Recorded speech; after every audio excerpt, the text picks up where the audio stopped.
সবচাইতে মর্মান্তিক ঘটনা ইরাকের জমিনে কারবালার ময়দানে নবীজির কলিজার টুকরা হৃদয়ের স্পন্দন খাতুনে জান্নাত ফাতেমাতুজ জোহরা রাদিয়াল্লাহু তাআলা আনহার নয়নের ধন,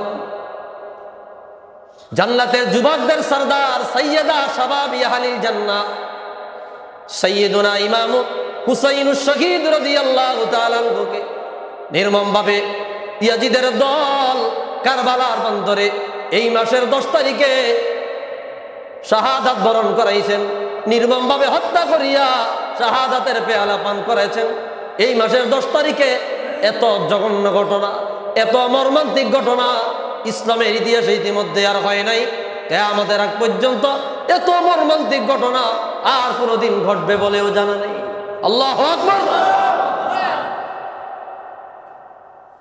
ইমাম হুসাইন কারবালায় শহীদ হবে এটা হুজুর আগ থেকে জানতেন, এটা হুজুর আগ থেকে কি জানতেন। এই জন্য হুজুর তার প্রতি দরদ আরো বেশি বেড়ে গেছে। হুসাইন বাতিলের সাথে আপোষ করবে না, যেটা বুখারীতে আসছে কিতাবুত তাহারাতে।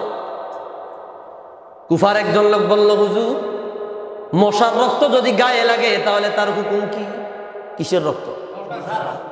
মশার রক্ত চিনেন? মশা, দেখা গেছে মশা মাঝে মধ্যে রক্ত খায় ফ্যাট পুড়ে যায়, আপনি যদি থাপ্পড় দেন পুরা জামাটা মধ্যে ঘুরে যায়, ওয়াইনারির সময় না? মশার রক্ত। তো মশার রক্ত এটার ব্যাপারে আপনার হুকুম কি? লোকটা ছিল কুফা। লোকটা কোন জায়গা? কুফা।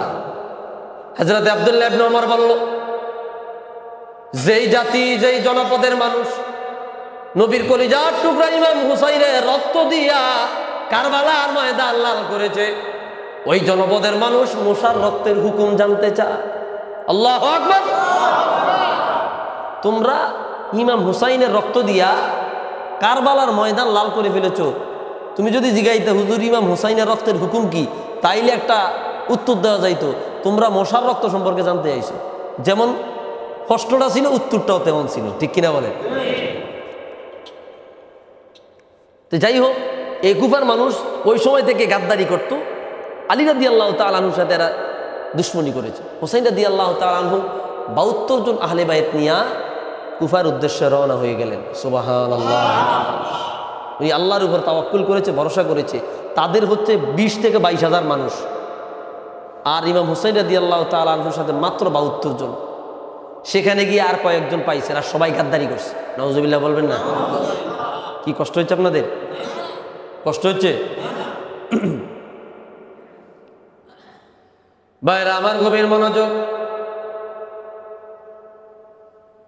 ইমাম হুসাইন রাদিয়াল্লাহু তাআলা আনহু কুফায় গিয়া তাবু গাঁথলেন। ইয়াজিদ তার প্রধান সেনাপতি নিযুক্ত করলেন, প্রধান সেনাপতি নিযুক্ত করলেন, যার নাম হচ্ছে ওবাইদুল্লাহ বিন জিয়াদ। নাউজুবিল্লাহ বলেন। এটা ছিল সবচাইতে বড় গাদ্দার।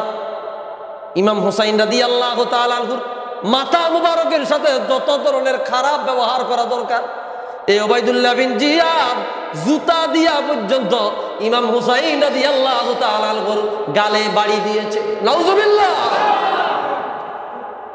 এই ওবাইদুল্লাহ বিন জিয়াদ এজিদের সেনাপতি ছিল। এটা মুসলমান ছিল। কি ছিল? এটা কোরআনে হাফেজ ছিল, মুফতি ছিল।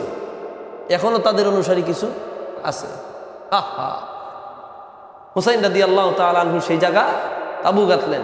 হুসাইন রাদিয়াল্লাহু তাআলা আনহু ভারাক্রান্ত হৃদয়ে, মন নরম করে, তাদের দিল নরম হয় এমনভাবে একটা বক্তব্য দিছেন, যাতে করে তারা আমি নবীর কলিজার টুকরা ইমাম হুসাইনের প্রতি আকৃষ্ট হয়। নরম ভাষায় বক্তব্য দিছেন। বক্তব্যের কিছু কথা একজন কবি, মেহমানরে কি দাওয়াত দিয়ে মানুষের কষ্ট দেয়? তোমরা আমার দাওয়াত দিয়ে কষ্ট দিছ। ইমাম হুসাইন খুবই ভারাক্রান্ত হৃদয়ে কথাগুলো বলেছে। কে মেহমা বানা কর সতায়া গয়া হো মেরো